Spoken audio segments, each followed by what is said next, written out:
Welcome to Open Discussion, where we bring together diverse voices to tackle tough topics. Today, we're asking Canadians how they feel about Canada being the 51st state of the USA. If you'd like to be a part of the next Waveroom video, fill out the form in the description below.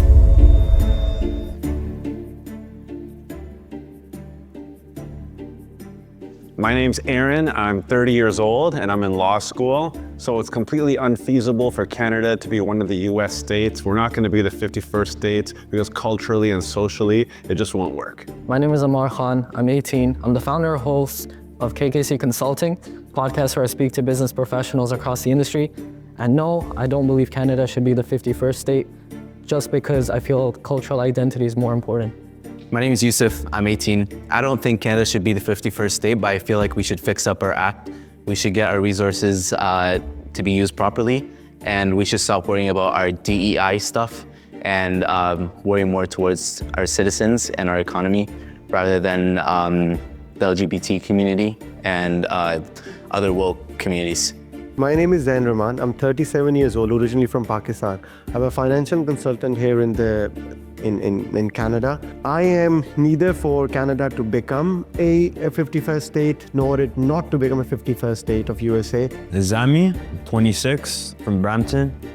And I'm on the fence about if we should be the 51st state. I think there's some pros and cons, but I think it's like a weak move if we do that. But yeah. If Canada became the 51st state, it would lose its unique cultural identity.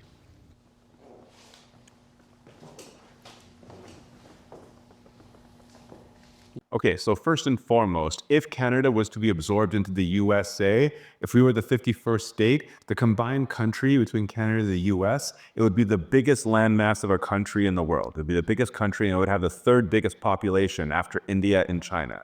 Now, as for the economic opportunities here, they would be enormous. We have national resources here. We have oil, we have gas, we have timber, and of course, they have a skilled population that would join with ours. There would be huge economic opportunities. However, if we're talking about politically, socially, and culturally, that would be a complete disaster. First and foremost, Canada has two official recognized languages in the Constitution. As per the 1867 British North America Act, Parliament, as well as the House of Commons, the Senate, they basically recognize French and English as the two official languages in Canada. The US doesn't recognize that. Furthermore, there's Indigenous rights. As per the 1763 Royal Proclamation, the British North America Act, the Indian Act, there's very specific constitutional protections towards Indigenous peoples. There's Indigenous people, they comprise about 5% of the population of Canada. So that would be about 2 million human beings who would be losing their human rights. So it would be a complete disaster politically. And there's even more actually. Okay, so a lot of people are unaware of the very specific steps that the federal government takes to preserve the Canadian national identity. So the CRTC, they're basically in charge of radio and broadcasting and telecommunications in Canada. They mandate that 35% of the content on the radio has to be Canadian content. Without a Canadian government, that would be gone. So we wouldn't hear as much Justin Bieber or Drake on TV anymore. I'll be really honest, my answer is nowhere near as good as his, but I just believe that it's impossible to maintain the exact same culture, the exact same everything for Canada if we were to combine together. We have Quebec, they have a certain culture that's under the umbrella of Canada. We have Toronto as well, and obviously everything else that he said. Well, my thing is, why do we even need to think that cultures will collide or Canada will lose its identity? In itself, America and Canada are multicultural societies. We have so many different cultures. Even when you go into USA, they have different states. Every state, I believe, is different, right? So to me, I don't think it's going to lose its cultural identity if it becomes, and again, my point has always been not that Canada loses its identity as a Canadian state in itself, just more like a European Union, where it's like Canada, it's its own country, USA, it's its own country, but your currency is the same. You have open borders. You can trade with each other, right? I think that way, Canada can actually benefit a lot, especially with the American culture they have over there. As I kept telling you guys before as well, over there, America celebrates heroes. Canada, unfortunately, or maybe in the recent part, has only been celebrating villains and bad people. Name me one truly international brand that is everywhere in the world and is known everywhere in the world. You will not come up with a name that has come out anywhere other than USA. Because in USA, sky is not the limit. The limit is what you decide your limit is to be. So if in USA you decide that you want to die off in streets, they won't give a shit. You will die on streets. But if you believe that you can create something like Apple, Tesla, Coca Cola, McDonald's, names that are known throughout the world, American society is going to celebrate you. They're not going to put hurdles, if you're a hardworking person. You will reach your full potential. And that's what I love about America. Over there, the culture of celebrating heroes, it's very rare in the world. I definitely agree with you. I agree with you 100% there when it comes to economic opportunity, to prosperity. If you want to become a celebrity, a football star, an entrepreneur, the limit is, it's not even It's whatever you decide the limit is, right? comparable between Canada and the US. The opportunity there is dramatically different. And that's the only reason I think that instead of becoming a state, there should be like a European Union sort of a thing, which actually will benefit Canada and USA both. Us, I mean America, because of our resources here in Alberta side and all of that, and us because we can use with that culture of where people want to do something for the greater good of the humanity, for the society. And that's why I'm a big advocate of something like this happening between the two countries. But I don't even see that we have a leader here anymore. That's the biggest thing Canada is lacking. So places like Brampton, never gonna lose their cultural identity. You know what I mean? So like, there might be some places that really get, overrun by Americans. We have a lot of empty land anyways that they could use. But we have a unique cultural identity that we take, we'll be a Brampton man no matter what happens. I don't feel like Canada is going to lose their cultural identity, but it would be more towards the fact that we're a very, very self-hating country. Our cultural identity is within our communities, but other than that, we really, really hate our country. We don't really respect our country. We don't respect our military. We don't respect our heroes. We've become very, very woke to the point where we've taken down statues of our heroes just for the purpose of our ideas.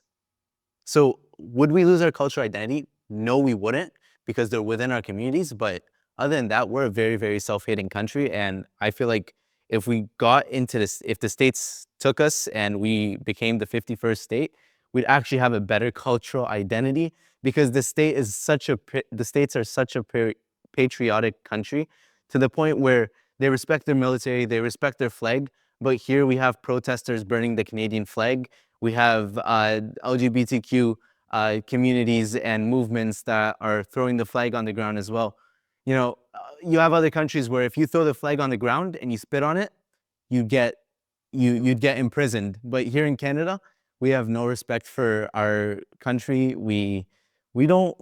This isn't right. Like we're not doing our part of, being truly Canadians. And adding on to his point, I am a Pakistani immigrant sitting in Canada. I've made my living and, Canada has given me the citizenship and everything. My kids are born here.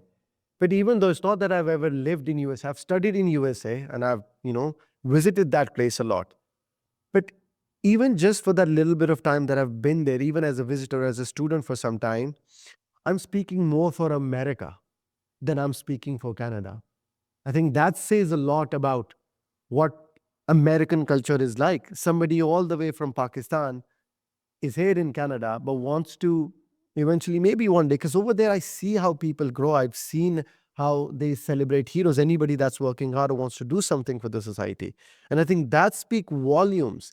And I've yet to meet a Canadian, either a born Canadian, maybe third, fourth generation, or an immigrant Canadian that's as patriotic or as, what's the right word, as passionate about Canada. Like you guys are all maybe born here and something like that, but still, you guys are wanting to join sort of America because that's how strong that American patriotism, that American dream is. I don't necessarily want to join America. I'm a very, very patriotic Canadian. I love my country, but I feel like under Trudeau's leadership and the Liberal leadership, we've become a really, really shitty country ever since. And just the fact that under Trudeau's cabinet and just the Liberal government, we've really, really hated ourselves because they've spread so much hate about what Canada really is, the history of Canada. Canada has made mistakes. Every country has made mistakes. From the Middle East all the way to North America, we've had genocides. We've made really, really bad mistakes. But at the same time, we learn from those mistakes, and that's how we prosper in this country. We are probably one of the best countries to live in. I know there's other countries that are better than Canada, but just in general, you know, we really, really need to clean up our act with how we think of our country. I do want to second your point in terms of Canada is a very nice place to live in, you know, especially compared to some areas in the Middle East, some areas in North Africa, wherever it might I be, agree with that. right? So alhamdulillah, really thankful that I am here, but there's ways that obviously we could improve, as for every other nation. Especially when it comes to safety as well. Canada is Safety, not right. safe anymore, which is the biggest concern, right? It was supposed to be, that's why I left my country. Because I was like, you know, when I come to this country, I will have the freedom of my thought, which is not there anymore. Well, it's coming back, you know, because a lot of people are now speaking up their minds. But you couldn't say whatever you know, had in your mind in Canada anymore. And then I came because I thought it'll be more safer here.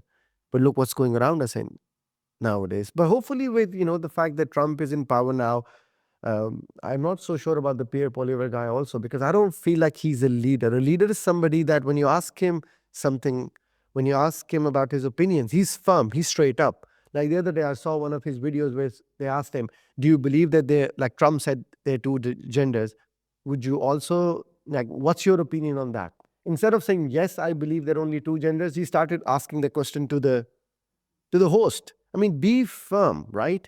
Be firm, like, yes, that's what a leader should be like. He shouldn't be, you know, pleasing everybody, because you can't get anywhere when you please everybody. Let's be realistic here. You know, do you think all of Canada is going to be a 51st state?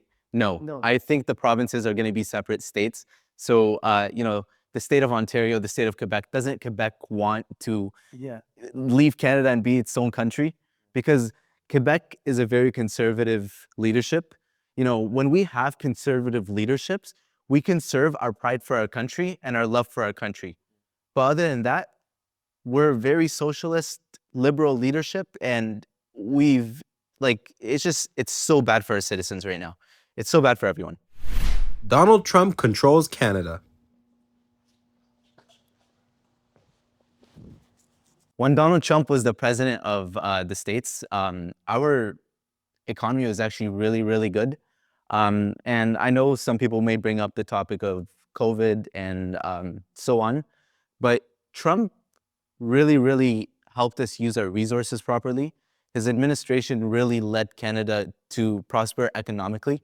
And I know a lot of people might not agree with me, but if you look at the statistics and how our economy was doing during Trump's term, you'd see that it was doing really, really, really good.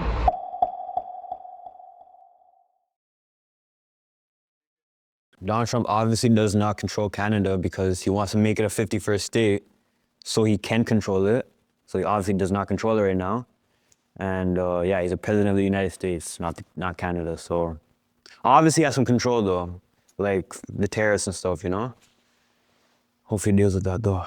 All right, so no, in no discernible way does Donald Trump control Canada. See, what we call Canada is a sovereign state, a leviathan that's composed of 3 levels of government. Those would be the executive, the legislative, and the judicial branches. So the legislative branch makes the laws, the judicial branch interprets the laws, and the executive branch enforces the laws.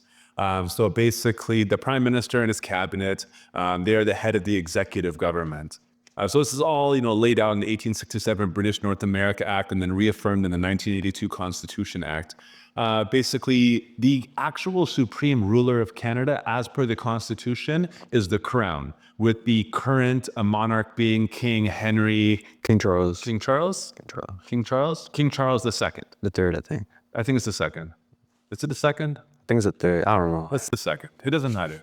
The crown is the official lawful ruler of Canada. Meanwhile, the separation of powers leads to those three levels of government. What we call the government of Canada is actually the executive government. And there's also provincial legislatures that deal with provincial matters. So no, Donald Trump doesn't rule Canada. I don't believe Donald Trump has full control of Canada. Just like he mentioned, he wants to gain that 51st state. If he already had the most control, he wouldn't be trying to gain it.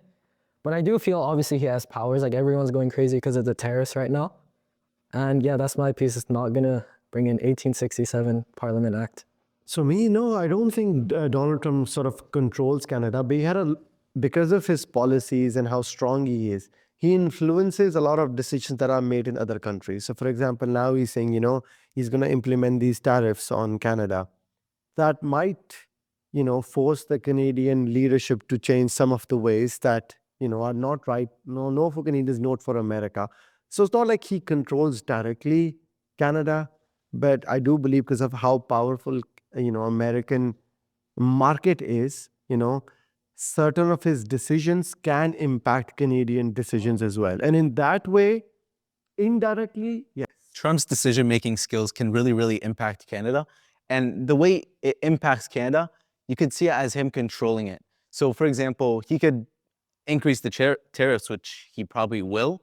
He's gonna be able to control Canada through that. Hey, I want you guys to do this, or else I'm gonna increase the tariffs. He increases the tariffs, we have to do it for the sake of our economy. So indirectly, yes, I think, his decisions can, impact the rest of the world. So I'm sure it impacts Canada as well. Hey, they're our biggest trade partner at the end of the day. Yeah. They are. Justin Trudeau ruined Canada. Oh yeah. I'm gonna oppose you guys on this one. Before, when you come back, 2017, Brampton was a nice place, But after that, it just got messed up, bro. It's too many people, too many international students. But the future is bright, though. I have hope. He didn't ruin it completely, but yeah. That piece of shit ruined the shit out of Canada. Our infrastructure is shit. Our economy is really bad. Our deficit is really bad. He brought in more people than we could handle.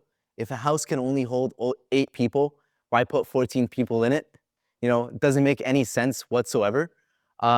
He sent so much money overseas that he could have invested back into our country and made it a better place.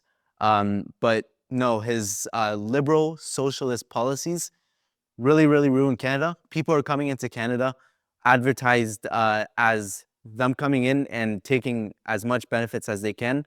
First thing people do when they come into Canada is apply for welfare, disability programs, all that stuff. And I feel like that's just not the right motto to advertise Canada as. We should be Canada, the country where you could come, prosper, not live off the government and, just feed off of them. What I think is at the core of it, any country that's a welfare state will eventually be like what Canada is. A welfare state will not allow any of its citizens to prosper to the max because they're the one they're saying, we're a welfare state, we're looking after your education, we're looking after your healthcare. So you can take example of England as well, So to me, the fundamental fact that it's a welfare state, that's to me in itself is a communist thinking belief that certain people will have control over the masses.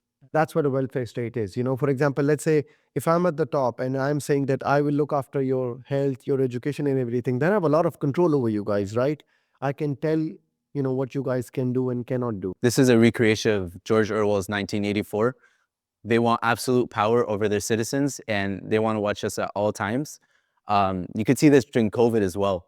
The government actually tracked 39 million Canadians or somewhere around that line during COVID without their permission, which is absolutely unconstitutional.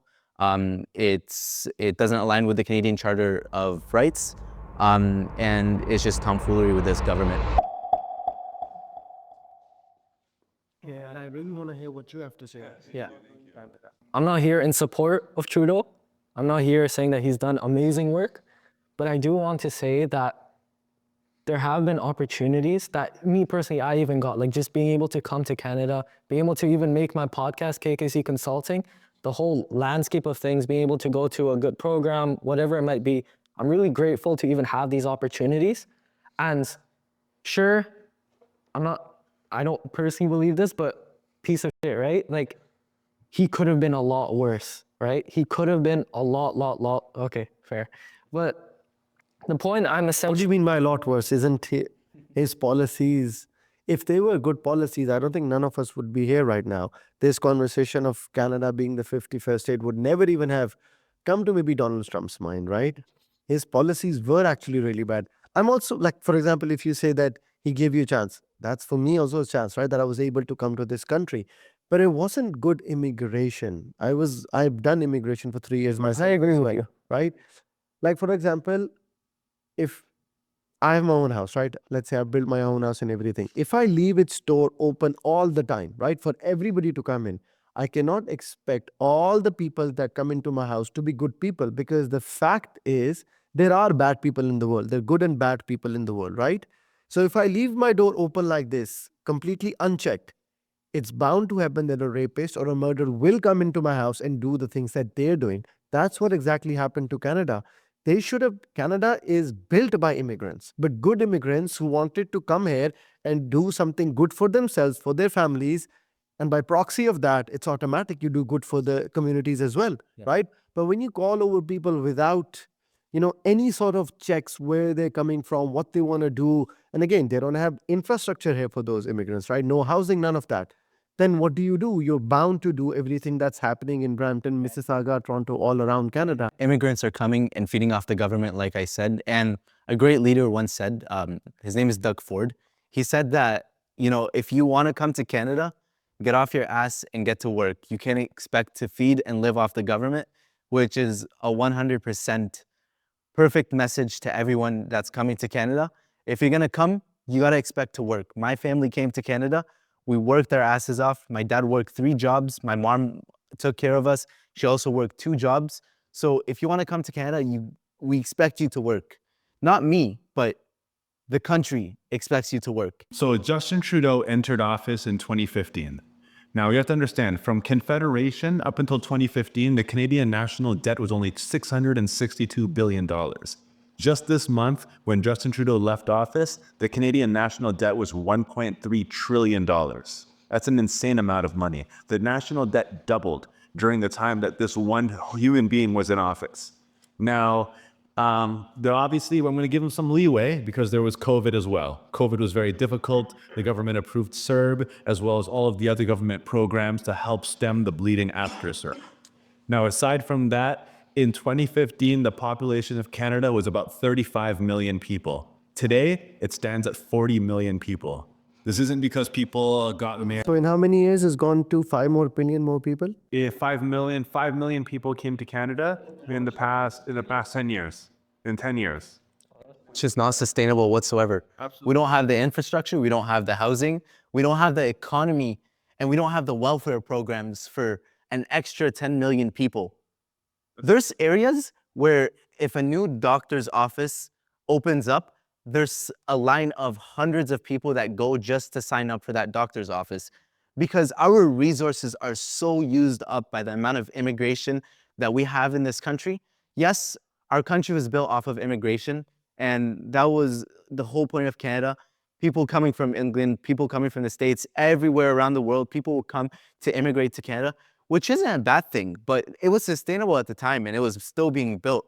But now that it's built, we don't have the infrastructure anymore for more people. We need to build even more. Let's talk a little bit more about the crisis at hand, okay? So at this point in time, there's about 30,000 human beings in Canada who are permanently homeless. There's about 250,000 people every year who are going to experience some form of temporary homelessness. They say that 30% of the people who attend food banks in the GTA are newcomers to Canada, which I find kind of ironic because they fled their homeland trying to avoid starvation, and now they're experiencing starvation here in Canada. We haven't improved their circumstances as much as those. So did the leader of this country ruin this country? You know what? Here's what I'm going to say. I'm not going to hold Justin Trudeau or somebody in parliament or some pretty boy drama teacher accountable for what's happened. I'm going to say that the people responsible for what's happened in this country are you and me. I think what we need to do is we need to look in the mirror. We need to decide what we were doing. Okay, so what were we doing that was wrong? If we were going to our normal 9-to-5 job, getting taxed more than 50% of our income, we're getting taxed more than 50% of our income. Where is all that money going? It's getting sent to Ukraine. It's getting sent to the Philippines. It's getting sent to Taiwan. It's getting sent to who knows where. The slush funds that they scammed us out of. I'll tell you all those. really did. I'll tell you exactly. Well, all that money, and that 50% of our income that's being taxed away is not being used correctly if we're in such a high debt. You said we were at $600 billion of debt. Now where we were. We were, and now it's 1.3 trillion. Now it's 1.3 trillion. So how's the to Canada? Nothing was good to Canada. Where's bail that? What we did wrong was, first and foremost, we elected officials who allowed foreign nationals to purchase real estate in Canada, which led to the housing crisis. A lot of these homes in Brampton, and Toronto, and the GTA and Markham. Were those officials? Were those the Liberal government? We voted for them. We voted them in, and I didn't necessarily. But that's what politicians do, right? Before they want to come in, they all make these promises which are fake. Yeah. Right? That's why, I mean, the conversation is going to steer towards a complete different way. I don't believe in democracy at all, because you have to look at realities of where democracies and what those countries are like right now. And then you have to look at places where there's no democracy, there are these monarchies and everything. But then you look at the facts of those places, right? And how those people are and those countries are.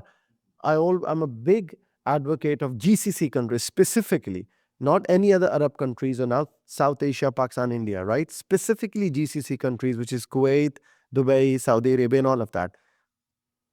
They're monarchies, there's no democracy over there. But the lucky thing about for those people is their leaders are actually genuinely good towards their people. They want the good for them. Their policies only allow a specific number of people and a specific group of people with a specific amount of wealth. Okay, they don't bring in freaking No, they bring everybody. They don't bring in everyone in Kuwait. Kuwait is the size of Mississauga. I was in Qatar just now, right? Yeah. Their whole workforce, which drives the taxis, the Ubers, and the construction workers. Yeah. They're all from India, Pakistan, Bangladesh, Nepal, the lowest class. They're actually the illiterate people. They're there as well. You have to have educated class over there as well. The point that I'm trying to make is, I don't know, for me, when you have too many opinions, right, going around, it's very hard to come to a conclusion of how you want to proceed with something. Are those people working in Kuwait? Which ones? Are they all working? Which ones? The ones in Kuwait, the taxi drivers, the foreign nationals, are they working? Yeah. What are they doing there? Working, They're working, right? yeah. Are they feeding off of the government? No. What's happening here? People, as soon as they come into Canada, they apply for welfare. I know. That's they because apply of the for bad disability policies, programs, so right? they don't have it. Bad policies. Democracy, again, with what I've experienced in my life, being in my country where there's supposedly democracy, but it's not, right? Yeah. And I've lived in Canada for the past 8 years where there is democracy. And I've been to places where there are no democracies, there are monarchies, right? Leaders that are sincere to their tribe, sincere to their people. Yes. And look what Dubai, Exactly.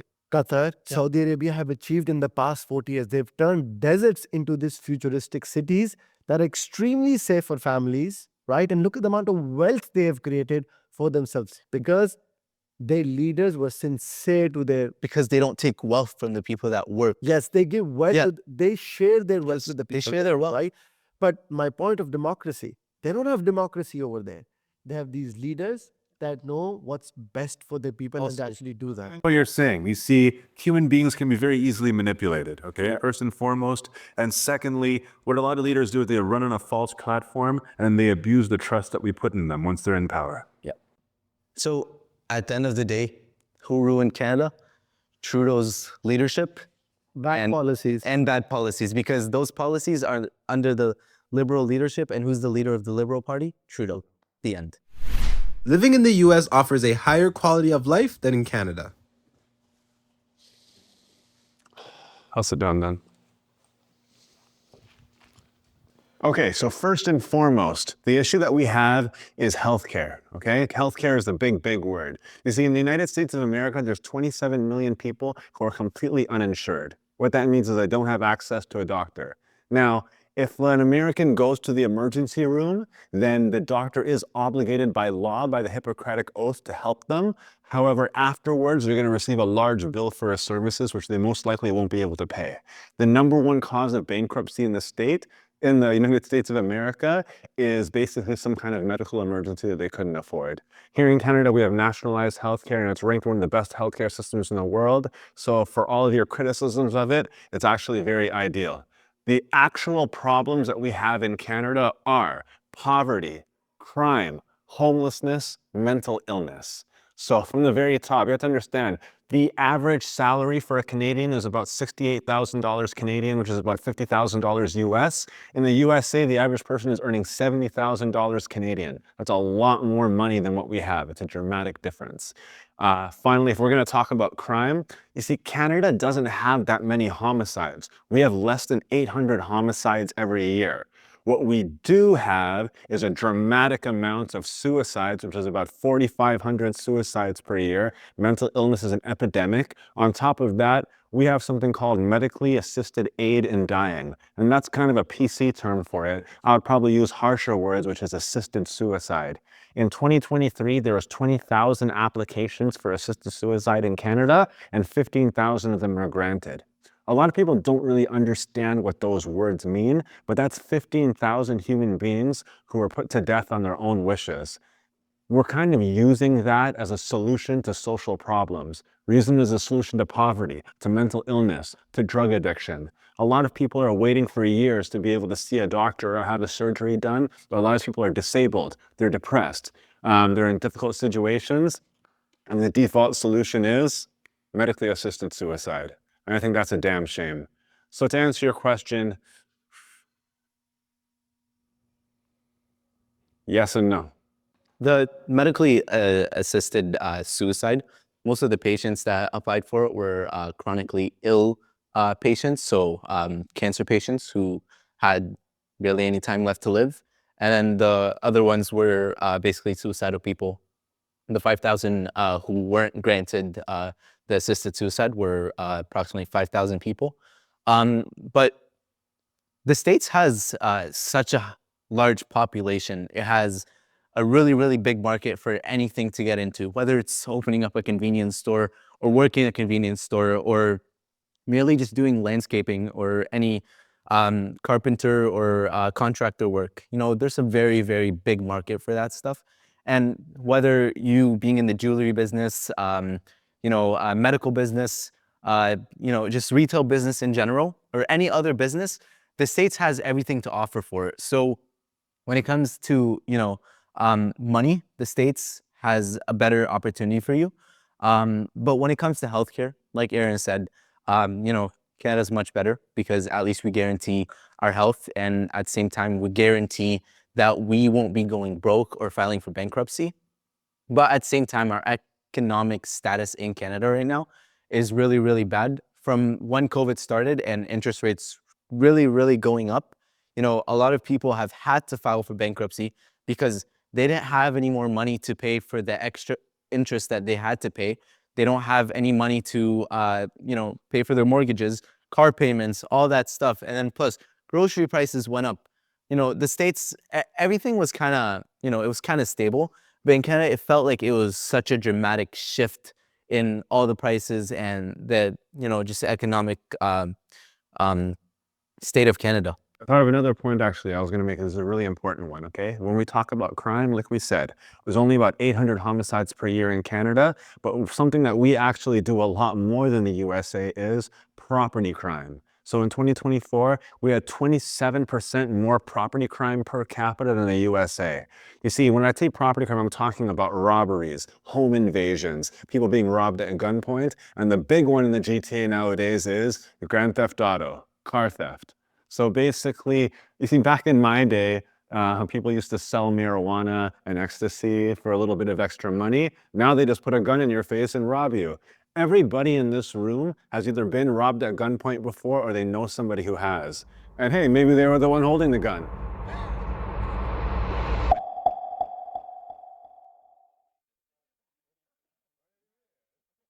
Yeah, that's a tough question because America's so big, and has all these like 50 states. It's like Brampton.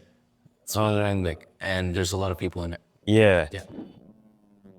You can maybe compare like a place like Brampton to like, you know, like the hoods in like Detroit. And I mean, Brampton obviously has a better quality of life. But nah, Canada's quality of life is not it either. Like, no, our healthcare system is actually trash.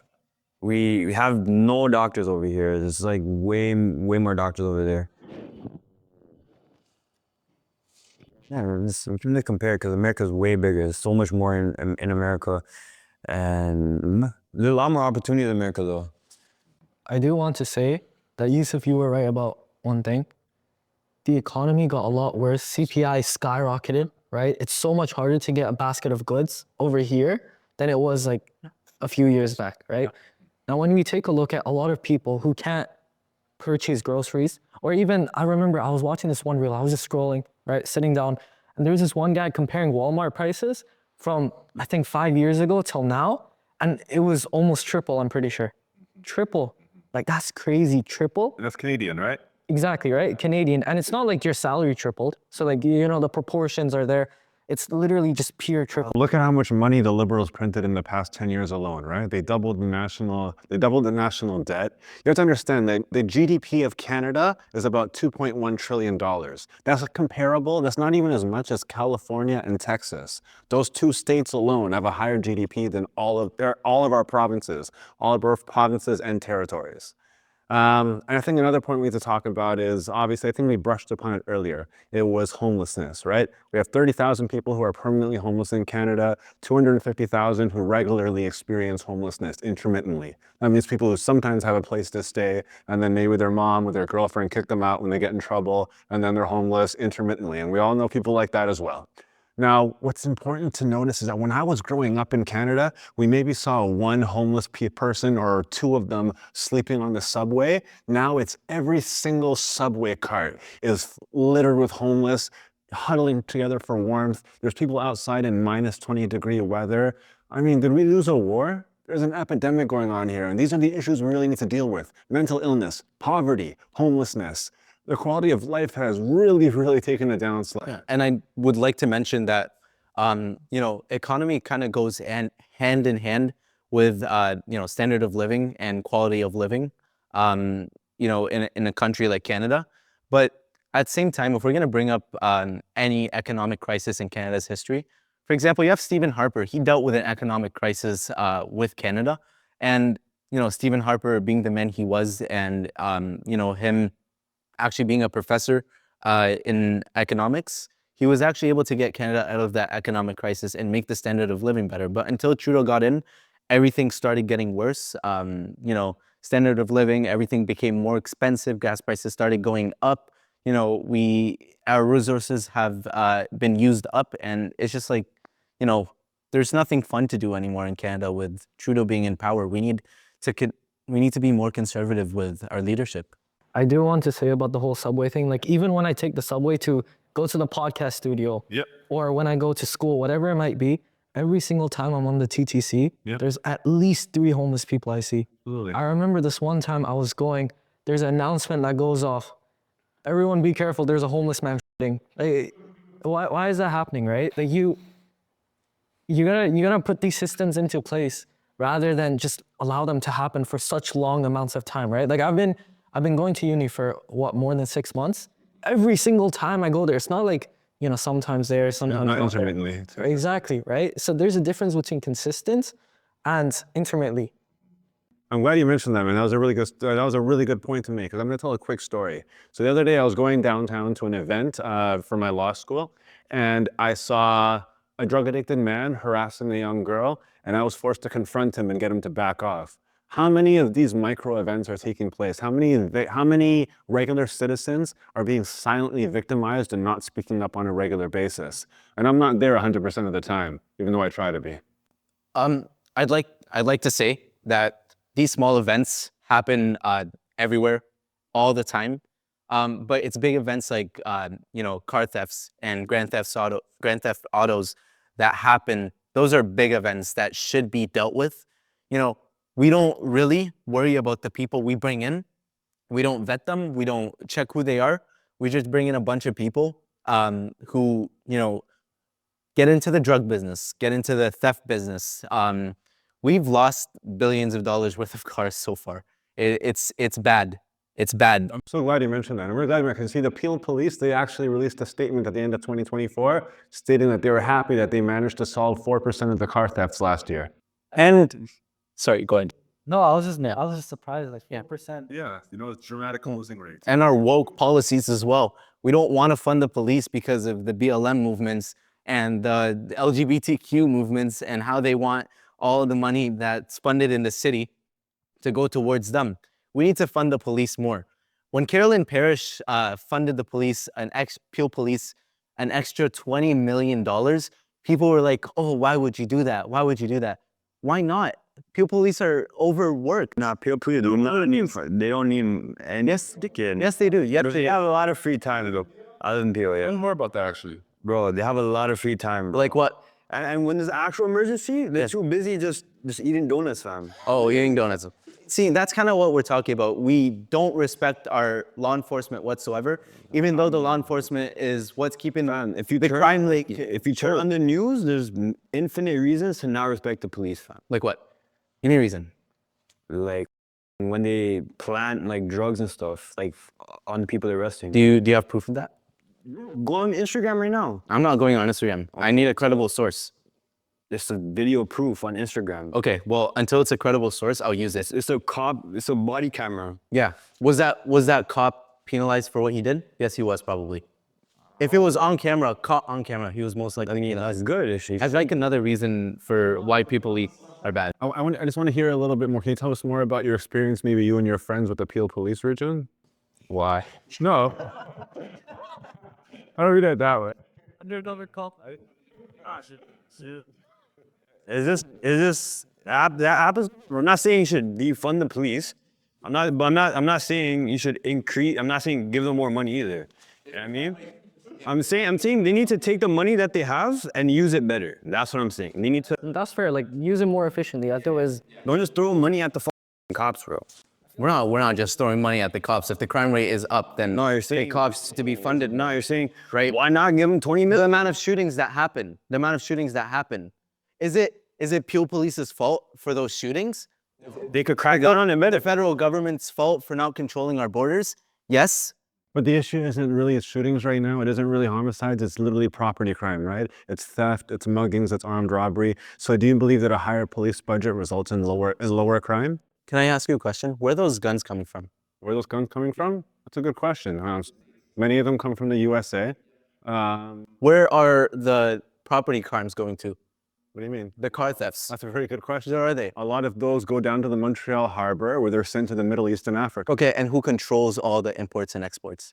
The federal government, right? The federal government controls the ports. No, not necessarily. They enforce the ports. No, they enforce the ports for imports and exports, right? When those stuff aren't enforced properly because, they don't want to apparently and they're not doing it correctly. Like Pierre Poilievre. Actually, hold on. Hold on, you're a little confused here. Go ahead. But ports are actually provincially regulated.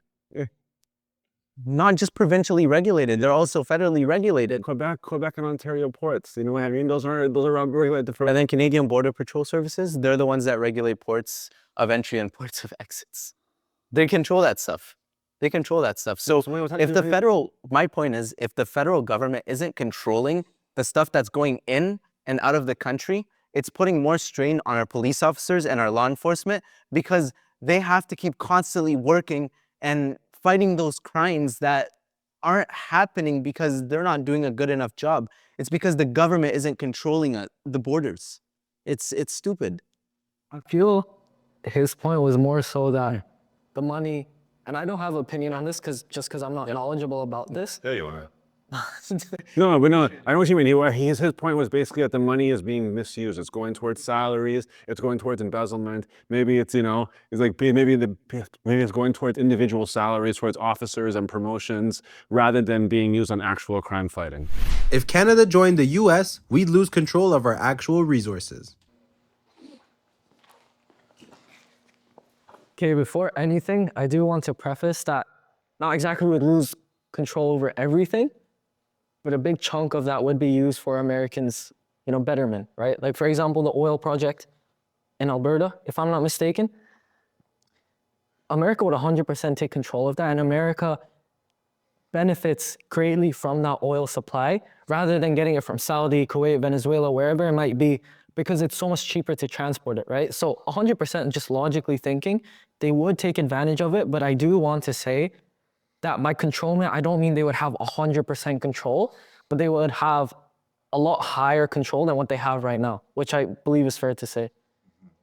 In the event that the unlikely event that Canada was ever the 51st state, then no, we wouldn't lose control of our national resources just because even though the US is a federalist country, just like Canada, the states, they have individual autonomy. So we would have autonomy over how, like there's a lot of laws that are related to interstate commerce. So it's not like, any company could come into Canada and start pillaging.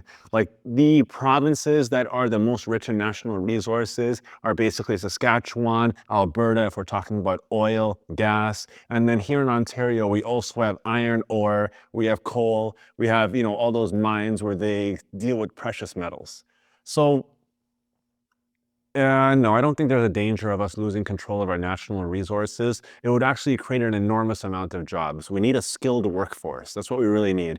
They have a large skilled population of blue-collar workers who are able to come in, and huge US companies, huge companies that could come up here and really organize. It would do wonders for our unemployment rate. Pretty sure all of our leaders, most leaders in the world are pretty corrupt. And I don't know exactly how, our energy, all that laws and stuff work, but Pretty sure she's already corrupt anyways. I'm pretty sure it's already controlled by corporations and corrupt leaders anyways. and obviously we become the 51st state of the United States. We're gonna lose control because the United States is gonna have the control if we become the 51st state, But we should use it though. We should use those resources that we have available, you know what I mean? I don't necessarily think Canada would lose control over their natural resources.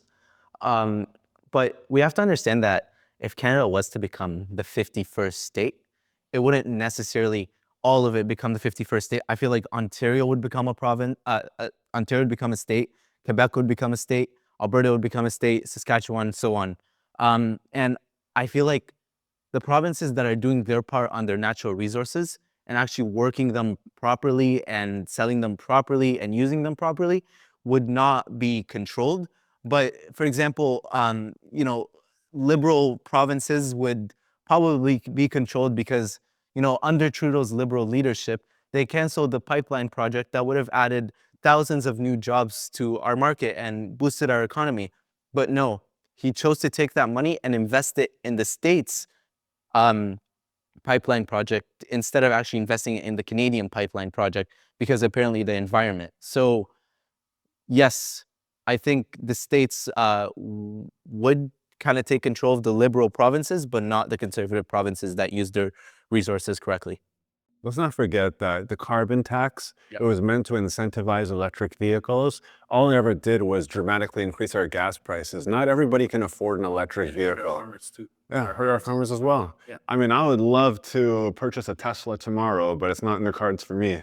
Something I really agree with our Indian community in Brampton is the no farmers, no food sticker on their cars. It's true. Without farmers, there wouldn't be any food. And especially putting more expenses on our farmers, that's what's bad right there. If we're basically putting more pressure on the pillar of our society, then someday it's gonna break. If it's not strong enough, it's gonna break. So, if the states becomes our leader and, we become a 51st state, I'd absolutely agree with them taking control of our resources because they're going to use it correctly. We're not using it correctly, to say the least. I feel we all had the same opinion. Yeah, we all have similar opinions, right? Look, at the end of the day, the US is a champion of entrepreneurship. If we have giant companies coming up here with millions of employees, the salaries would increase, the US dollars, economically, it would be a boon. However, like I said, there's always going to be drawbacks, right? Like, I think the most important thing is we really need to look at each other and we need to hold each other accountable for what's happened over the past 10 years. What have we been doing? What have we been doing as basically as our country circles the drain, as housing prices skyrocketed? There's houses that are empty out there being purchased by, I'm not going to mention the countries, but being purchased by foreign speculators, and they're sitting empty while people are freezing in the street. They wouldn't allow this to happen in China. They wouldn't allow this to happen in Korea, but we take it lying down. So this is my call to action to all the people who are watching this right now, okay? Number one, vote conservative. Number two, you make your group chats. If you see something, you say something. Be active in your community. If you can, start a company, employ your friends. We're gonna pull each other out of this thing. I also like to mention that you can't have advocates in government. You have to have real businessmen in government.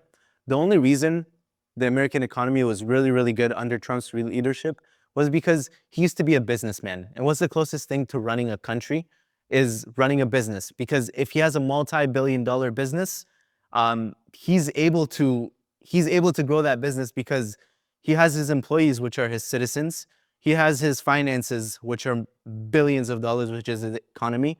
So him being able to run a country and making it prosper, and also running a business and making it prosper, gives us that sense that if we become the 51st state, we're not going to have to suffer economically. That's all for today's discussion. Comment down below your opinion on Canada being the 51st state. Make sure you smash that like button and don't forget to subscribe. And see you guys on the next video.